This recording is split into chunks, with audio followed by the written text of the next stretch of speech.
fundjavë këpshme në Kosovë, vrasje, vetvrasje, aksidente, vdekje në vend të punës, përleshje, thirrje me thikë e çka jo tjetër trondetën vendin. 26 vjeçaria Gjeneta Jupi ka ndërruar jetë tragjikisht pasi që ra nga kati 7 një ndërtese në lagjen Lakrish të Prishtinës. Në vendngjarje kanë dalur menjëherë hetuesit rajonal për krime të rënda, krim teknikët, si dhe prokurori kujdestar.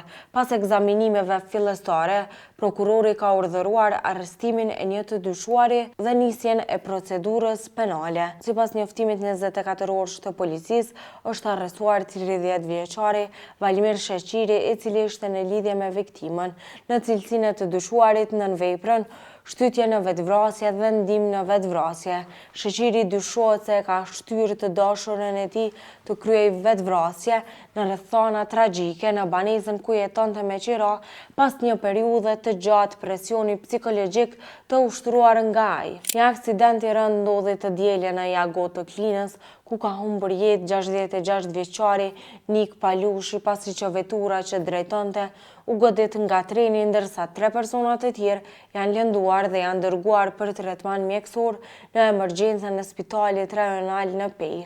Aksidentin e konfirmoi edhe zëdhënësi i policisë për rajonin e Pejës Fadil Gashi, i cili tha se ngjarja kishte ndodhur rreth orës 12:45, ku në vendin e ngjarjes kishin dalur ekipet emergjente dhe zjarrfiksit, ndërsa vdekjen e ka konstatuar mjeku në vendin e ngjarjes.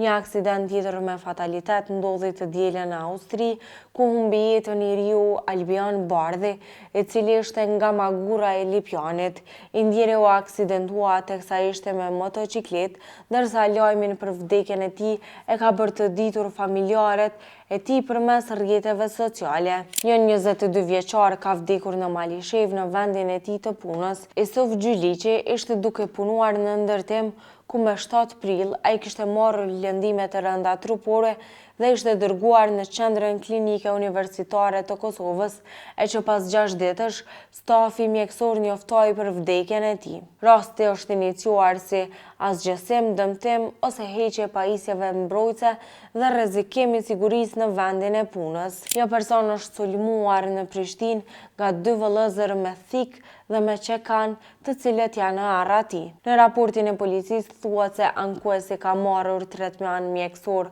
pasi që ishte sulmuar me mjete të forta, si dhe të dyshuarit i kishin dëmtuar edhe veturën e tij dhe se rasti është duke u hetuar. 5 vajza janë përleshur mes vete në një diskotekë në Prishtinë. 3 vajza janë sulmuar nga 2 vajza të tjera, njëra 25 vjeçare, kurse tjetra e mitur.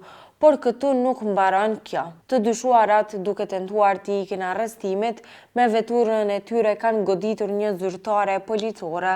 Pas më shumë se 1 orë ndjekje nga disa vetura të policisë, ato u arrestuan dhe pas intervistimit me vendim të prokurorit, njëra prej tyre u dërgua në mbajtje, ndërsa e dyshuara tjetër e mitur u lirua. E madje edhe 2 raste të tjera nga mërgjimtarët trondetën vendin. Njëri ndodhi në Zvicër, ku 42 vjeçari Ramiz Berisha nga Malisheva vrau gruan e tij 38 vjeçare me 4 plumba dhe më pas ka vrarë veten me 1 plumb. I dyshuari ka shton me armë zjarri dhe jashtë shtëpisë në të cilën ka hyrë më pas, e cila më vonë është kapluar nga zjarri, ku edhe janë gjetur trupat e pajet, e që çifti në fjalë kishin 4 fëmijë. Tjetra në Munich të Gjermanisë, S.K.